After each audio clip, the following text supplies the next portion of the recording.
Ahora vamos a continuar con una presentación, una ponencia presencial que vemos ahí en pantalla. Cristóbal Noguera, arquitecto de la Universidad Central de Chile, máster en Desarrollo Sustentable de la Universidad de New South Wales en Sydney, Australia, docente de la carrera de Arquitectura de la Universidad de Chile, de la Universidad Diego Portales y de la Universidad San Sebastián. Coordinador de área de proyecto MESESUB, proyectos de vinculación con el medio en parques nacionales y humedales en la sede Patagonia de la Universidad San Sebastián. Bienvenido, Cristóbal. Hola, buenos días a todos. Primero que nada, agradecer a la Universidad de los Lagos, a la Escuela de Arquitectura, a Claudia, a Mario y a Marcelo por la invitación también. Lo que vamos a ver hoy día es un trabajo que nos saca un poco del contexto urbano que plantea el seminario, pero que habla desde esta visión integral que nos plantea el territorio a partir de la conservación y sobre todo de la importancia y relevancia de los parques nacionales en el contexto también de estos territorios hídricos. Y obviamente entendido desde la infraestructura que se ha desarrollado o que he tenido la posibilidad junto a un equipo de desarrollar en torno a estos mismos. Hoy Chile cuenta con 42 parques nacionales, 48 reservas, 46 reservas, perdón, y 18 monumentos a lo largo de Chile. Esto sumado adicionalmente a lo que es el nuevo parque marino de Cabo Froward, que recientemente donó la Fundación Tompkins al Estado de Chile en el sector ¿cómo se llama? Cabo de Horno. Esto nos plantea la relevancia de entender por qué los parques nacionales son importantes desde la conservación, y es ahí donde aparecen una serie de temáticas que son relevantes. En primer lugar, hay que entender la importancia que tienen los parques nacionales en términos del secuestro de carbono que estos pueden realizar en función de la crisis climática que estamos viviendo, y entender específicamente que hoy día, si solo miramos en el contexto de la ruta de los parques de la Patagonia, que es lo que sucede desde Puerto Montt hasta Cabo de Horno, podemos hacer un comparativo y entender que la ruta de los parques hoy es capaz de secuestrar mayor cantidad de carbono de lo que lo hace el mismo bosque de la Amazonía, siendo claramente un aspecto muy relevante en el contexto de la crisis climática que estamos viviendo y la relevancia de la conservación para estos efectos. Es también de importar relevancia entender que los bosques hoy día son parte clave de la composición del ciclo del agua, en función de cómo estos hoy día son los que mayor humedad transmiten a la atmósfera, y posteriormente son los que en función del ciclo del agua provocan las precipitaciones y afectan y determinan los periodos de retorno también de estas mismas en los territorios. Es decir, sin bosques, la posibilidad de aumento o de sostener el ciclo del agua se vuelven bastante complejos. Es importante entender que no solo los parques nacionales que tienen bosques como elementos de conservación son relevantes para esto mismo, sino que también todos los ecosistemas que están asociados a esto, sobre todo los que están en las partes cordilleranas de nuestro país, donde podemos entender que hay también una relevancia en función del cuidado de glaciares y por sobre todo cómo se inician y cómo se alimentan las cuencas a partir de las aguas que nacen en la cordillera y posteriormente escurren y terminan en el mar de nuestro país. En ese sentido, las áreas protegidas son, me quedo con esta cita, dice: las áreas protegidas deben jugar un papel clave en nuestro futuro, es fundamental que mantengamos ecosistemas saludables, la mayor responsabilidad de las áreas protegidas y las comunidades de conservación es comunicar y obtener apoyo para ello en todos los sectores de la sociedad. Este fue un contexto para entender dónde estamos desarrollando este proyecto, el cual voy a mostrar. Es un proyecto que nace de una licitación pública de la Subsecretaría de Turismo, CONAF y la Dirección de Arquitectura del MOP, y que adjudicamos hace 2 años con un equipo compuesto por varios profesores de la Universidad Diego Portales, y donde pudimos abordar una aproximación al diseño desde una múltiple escala en el contexto del diseño y la puesta en valor turística del Parque Nacional Conguillío. El Parque Nacional Conguillío se ubica en la 9ª región, en la Araucanía andina, y consta de 60.000 hectáreas, y como podrán ver, es una mancha bastante extensa que incluso podemos entender, me cambió, que hay varias zonas de intervención en esta, comparten 5 comunas el contexto del parque, lo cual hace que a partir del uso público que define el plan de manejo de esta unidad, se definan áreas de uso público que en general no suman más del 1% del territorio a trabajar en este sentido en el parque Conguillío. El foco específicamente de la presentación lo vamos a poner en el sector de Lago Conguillío, que es en el centro del parque, donde ustedes pueden ver, y aparte vamos a presentar otras series de infraestructuras que se despliegan en más de 10 áreas de intervención a lo largo del parque. El contexto de esta zona, como podemos ver en esta imagen de dron, obviamente está el lago Conguillío, que es la zona principal hoy día del parque, donde se recibe la mayor cantidad de visitación, y desde los cuales salen una serie de afluentes y también acceden la cordillera o la sierra que está continua al parque, y donde se alimentan una serie de afluentes hídricos que componen la cuenca de la región, y por donde son principalmente las zonas del río Caracautín y el Tolten donde se produce esta intervención. Específicamente el diseño o el trabajo que realizamos en esta licitación con el proyecto se basa en una serie de guías y estándares que se definieron en un trabajo que realizó el PNUD de Naciones Unidas, y donde se definieron una serie de guías y estándares con principios de diseño que permiten hoy día intervenir en los parques nacionales. Sin estos estándares, la intervención en los mismos no tiene mayor regulación, dado que hoy día el foco específicamente de los planos de manejo está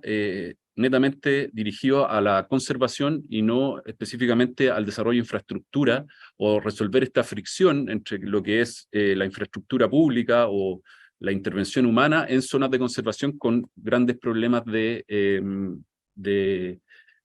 impacto sobre estos territorios. Estas guías plantean una serie de metodologías y aspectos que principalmente se basan o tienen foco en la conservación del medio, en la reversibilidad, en el mínimo impacto, la puesta en valor, la experiencia del visitante y obviamente la educación como uno de los factores fundamentales al minuto de intervenir sobre zonas de conservación, dado que hoy día el foco está en la apertura de los parques nacionales, dada la alta visitación que están teniendo, donde los últimos años ha aumentado sistemáticamente, y después de la pandemia esto se subió exponencialmente. Los principios para este trabajo, como ya les decía, se fundaron en la puesta en valor, entendiendo cómo mejorar la experiencia del visitante, contribuyendo a la conservación mediante el manejo del área protegida, la reversibilidad, que es la capacidad de esta infraestructura de poder anularse en el territorio, el mínimo impacto, que tiene que ver con minimizar la huella de carbono del proceso de construcción, pero donde nosotros a su vez entendemos que esto tiene una repercusión también en su post-ocupación, donde está el mayor impacto hoy día de las edificaciones en términos de su sustentabilidad. Obviamente la sustentabilidad ambiental y la conservación del medio ambiente, la sustentabilidad económica, y las instalaciones que deben ser viables y sustentables en el tiempo en función de su mantenimiento.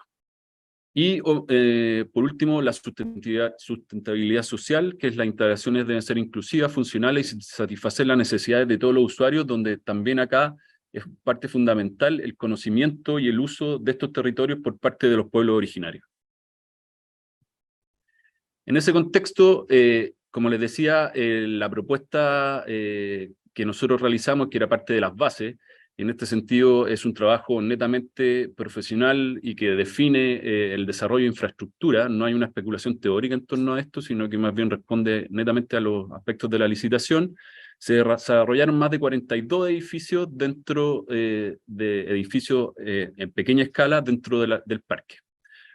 En la macroescala, o en la escala más territorial, el desafío fue cómo poder interactuar estas piezas que iban a aparecer en un entorno que era de alto valor ecosistémico, con mucha vegetación, cómo poder insertar estas piezas con un mínimo impacto. Y ahí donde empezamos a trabajar la lógica de una crujía angosta, y donde esa crujía fuese parte esencial para desarrollar estos edificios, y estos edificios de alguna manera tuviesen una morfología que nos permitiese interactuar con estas especies de vacíos que pudiésemos encontrar dentro del sector que se nos proponía para intervenir. Esto corresponde al plano de intervención del sector del lago Conguillo, donde podemos ver distintas áreas. Yo no puedo... Ahí. No, es que quiero indicarlo, pero la manito me jode. En la parte superior se ve un área de intervención con estacionamientos y área de administración, que tiene que ver con esta zona superior. Y, no, esto no funciona. Y la parte donde se ve ese doble triángulo es un centro de interpretación, además de zonas entre medio que parecen son las áreas de camping y servicios con guarderías para los mismos guardaparques. Esta macroárea se definió como un sector en sí mismo, donde todas las soluciones, tanto de infraestructura técnica, ya sea generación eléctrica, manejo de residuos de los baños, manejo de residuos sólidos como basura, y también la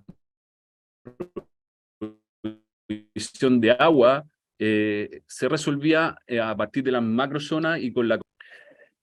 haciendo un zoom a algunos de estos lugares, el área de estacionamiento del sector Lago Conguillío, donde ahí está el edificio de administración, donde actualmente se desarrolla un sector de alto impacto, donde definimos obviamente el sector de área de estacionamiento, como les decía, y donde el trabajo específicamente estuvo en minimizar el impacto del automóvil en esta zona.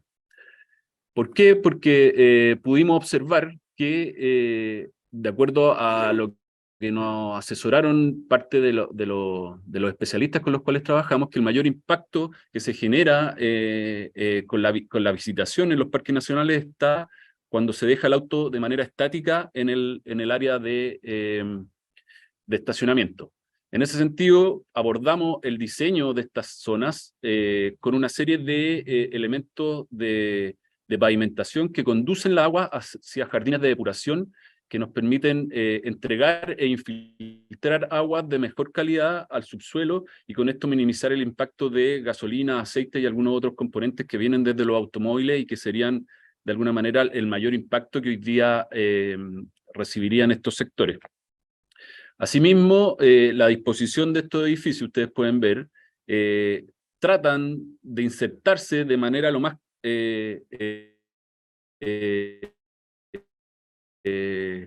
cautelosa sobre estos contextos de especies vegetales, con las cuales hay una serie de levantamientos que se hicieron en el sector para poder insertar los edificios y tratar de minimizar esto y proponiendo un plan también de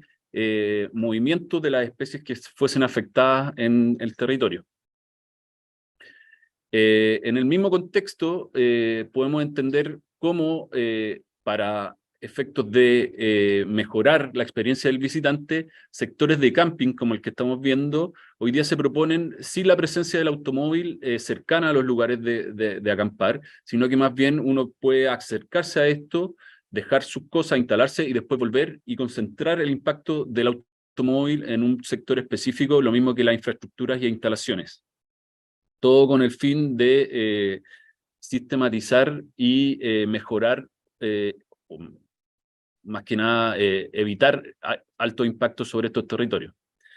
Los proyectos en general son proyectos, han sido un proyecto que se propone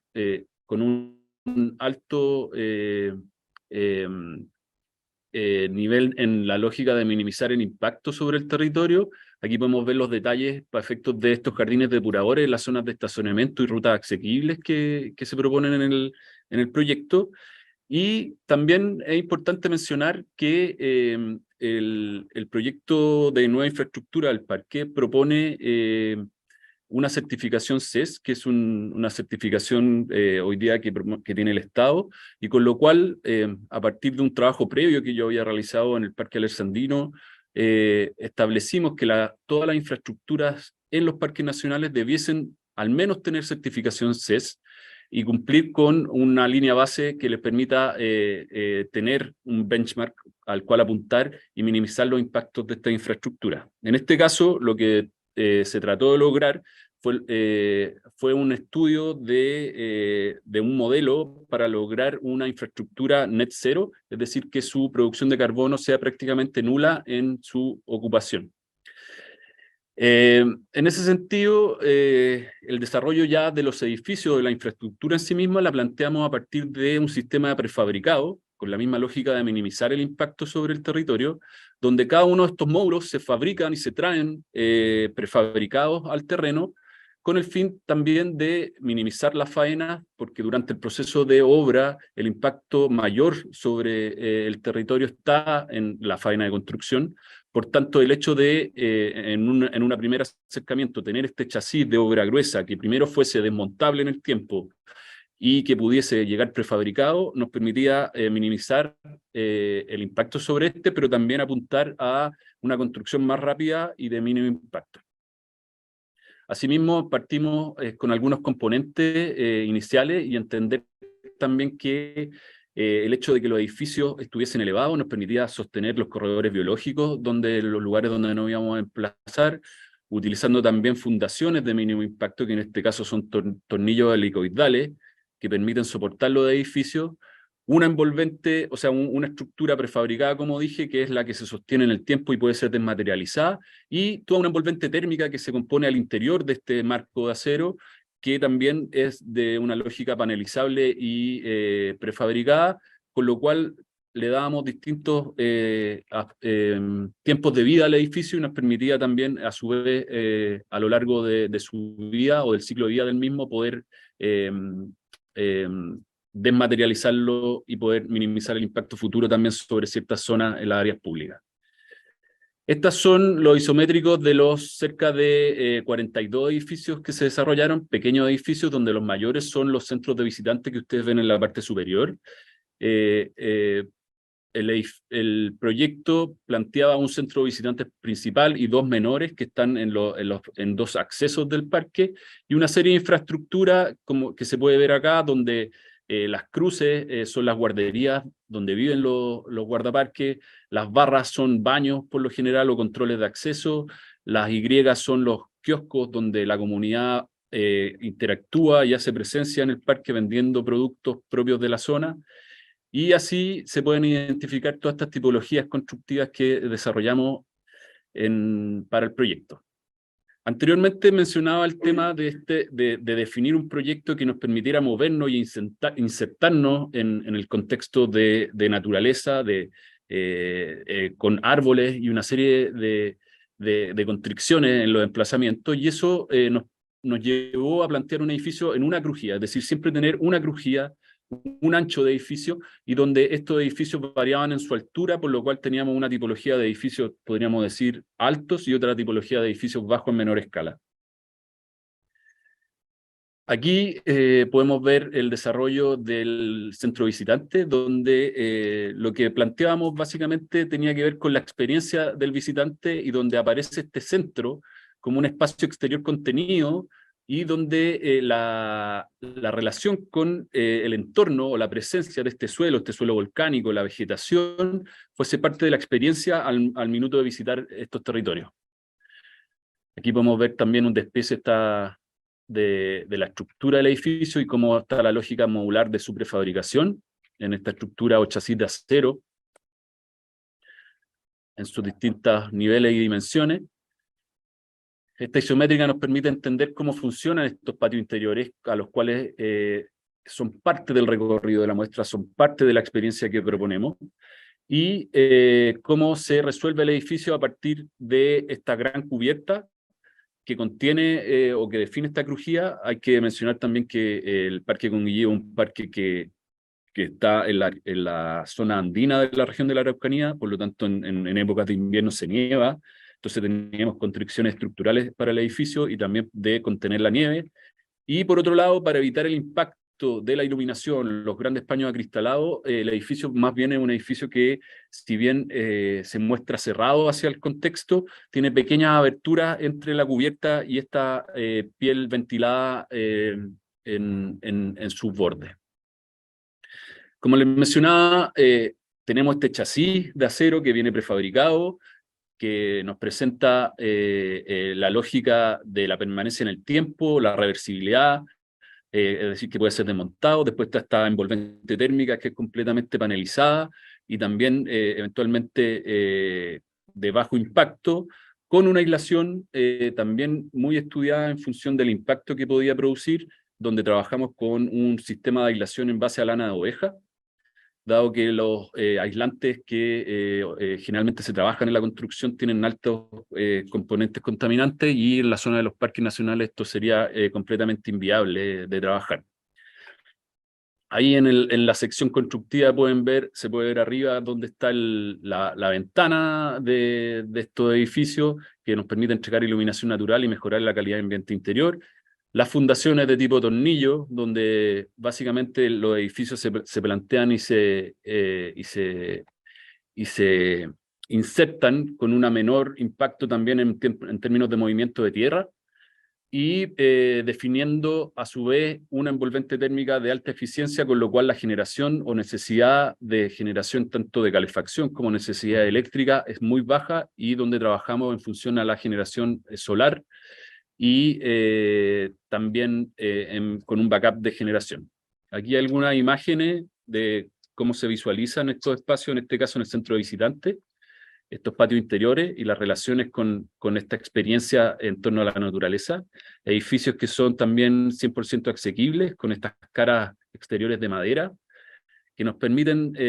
también vincularnos y tener una relación frente a ciertos arquetipos propios del contexto. Todo el proceso de diseño lo trabajamos con 3 participaciones y talleres de participación ciudadana, donde participan desde las comunidades de turistas, o sea, de gente que trabaja en torno al turismo, hasta las comunidades de los pueblos originarios, de los distintos sectores de estas 5 comunas que convergen acá, y donde pudimos validar de cierta manera las estrategias de diseño y la forma de aproximarnos a esto. Aquí el centro, los CIA, un centro de información ambiental pequeño, que son 2, el otro era el principal, que era el mayor. Otras imágenes en torno a esto. Aquí podemos ver una tipología que es el otro edificio de altura, que podríamos decir que tiene mayor altura, que en este caso es la administración, el único edificio en 2 niveles, y que está en el sector del lago Conguillío, y donde se concentra básicamente la actividad de los guardaparques durante el día, y donde permanecen la mayor parte del tiempo. La gran mayoría de los campings que hoy día existen se nos pidió reemplazar infraestructura, en este caso infraestructura de baños, donde nuevamente aparecen esta tipología, en este caso la pequeña que hablábamos, zonas de duchas, cabezales de lavado, baños inclusivos, rampas de acceso, y cómo esto se termina entendiendo y cómo se inserta dentro del mismo contexto. Controles de acceso con baños, donde aparece el área también. Muchas zonas del parque no tienen mayor presencia de los mismos guardaparques, por tanto se requerían de pequeñas infraestructuras como esta para controlar el acceso de los visitantes, y también dotar de baños, dado que parte importante del impacto que hoy día se reconoce en el territorio tiene que ver con el tema de que la gente necesita ir al baño y no tiene acceso a este. ¿Vamos bien con el tiempo? Ya. Imágenes también de cómo se insertan estas piezas en el contexto, cómo trabajamos también tratar de ejercer una arquitectura que fuese lo más neutra en términos materiales, que permitiese también estas fachadas poder tener un ciclo de recambio y mantención en el tiempo. Lo que son las guarderías, es decir, donde viven los guardaparques, donde, si no me equivoco, hay más de 12 guarderías a lo largo de todo la zona de intervención.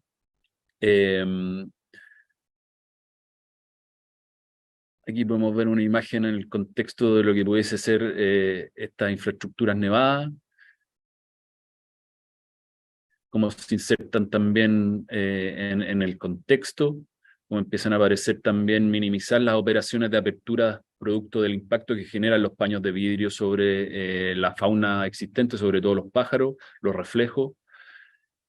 Y en este caso es el de los kioscos donde la gente va a hacer venta de productos, pero generalmente son los mismos pueblos originarios que han tenido esta relación continua con el lugar, que hoy día se instalan y donde se les entrega esta infraestructura para que ellos puedan instalarse a vender. Aquí hay unas imágenes de la misma tipología. Y finalmente una imagen nocturna de la tipología de kiosco, en este caso también en el contexto de su ubicación en el entorno. Eso sería una rápida pasada. Muchas gracias. Posiblemente con más tiempo podríamos haber ahondado en más detalles, pero nos permitió barrer desde una escala territorial hasta un detalle como pudimos ver en este caso. Muchas gracias. Gracias, Cristóbal. Esperamos poder tener ese tiempo extra para seguir revisando material. Muchas gracias también por la exposición y por estar aquí de manera presencial.